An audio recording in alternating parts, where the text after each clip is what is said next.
안녕하세요. 탕징연입니다. 9일부터 이틀 동안 내내 캐나다 관련 뉴스가 화제를 모으고 있습니다. 하지만 저는 이 메가톤급 뉴스에 관해 곧바로 언급하지 않았습니다. 이 뉴스가 처음 나왔을 때 내용이 너무 황당해서 진실성이 의심스러웠고 또 텍사스 소송과 헌터 세무 게이트 이 두 가지 이슈에 관해 여러분과 집중적으로 토론하려 했기 때문입니다.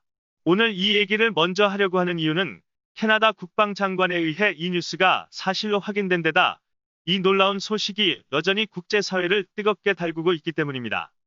이 소식은 맨 먼저 캐나다의 보수 매체인 레블 미디어가 폭로했습니다. 이 매체는 34쪽 분량의 캐나다 정부 기밀 문서를 입수해 이 메가톤급 소식을 발빠르게 전했습니다. 문서에 따르면 저스틴 트리도 캐나다 총리가 놀랍게도 중공군을 온타리오의 페타와와 군사기지에 초청해 합동으로 혹한기 작전훈련을 줄곧 해왔습니다. 믿기지 않지만 캐나다 국민은 이 사실을 전혀 몰랐습니다. 또한 중공이 캐나다 국민 2명을 인질로 잡은 뒤 캐나다 군대 측이 한때 훈련을 취소했다가 트리도로부터 질책을 받았다는 사실도 몰랐습니다. 트리도 총리는 앞으로는 허가 없이 중공군과의 협력을 취소할 수 없고 또 중공군의 훈련 취소 소식을 알릴 때도 완곡하게 표현해 그들의 체면을 살려야 한다고 캐나다 군부에 요구했습니다. 이 보도는 또 캐나다가 자국 부대를 중국에 파견해 언론 선전을 배우고 있다는 흥미로운 내용도 담고 있습니다. 다시 말하면 미국이 가장 가까운 동맹국 중 하나로 여기는 캐나다가 미국의 최대 적에게 총대 사용법을 가르치고 이어서 그들도 중국에 군대를 보내 붓대 사용하는 법을 배운 것입니다.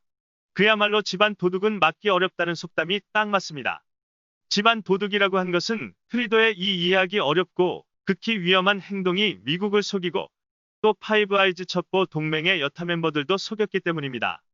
이 소식은 얼핏 보면 그냥 믿어지지 않는다고만 여겨지지만 곰곰이 생각해보면 극도로 공포스럽습니다. 이 기밀 문서에 따르면 미국은 캐나다가 중공군과 연합훈련을 하기로 한 결정에 반대한다는 뜻을 밝혔으나 캐나다 포테이토 총리는 이를 무시하고 트럼프 행정부만 반대할 뿐 여타 파이브 아이즈 국가들은 우려를 표명하지 않았다고 했습니다. 결국 중국과 캐나다의 대규모 연합훈련은 부득이 취소됐지만 예정대로 소규모 연합훈련은 17차례 실시했습니다. 이는 예사롭지 않습니다. 반대로 그들은 가장 가까운 우방인 미국에는 혜택을 보면서도 뒤통수를 치고 차가운 눈빛으로 대합니다. 자국민이 납치당했는데도 감히 이름조차 부르지 못하면서 오히려 화웨이의 멍한조 같은 국제 범죄자에게는 멍여사라는 존칭을 쓰도록 규정했습니다. 이것이 정상인가요? 분명 정상이 아닙니다.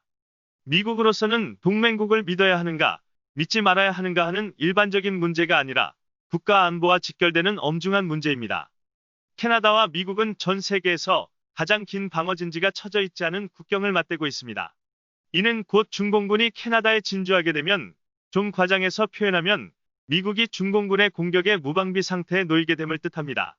이 보도는 중공이 캐나다에서 배운 혹한 지역에서 작전하는 법을 인도에 대응하거나 티베트인을 탄압하는 데 사용할 수 있다고 우려했습니다.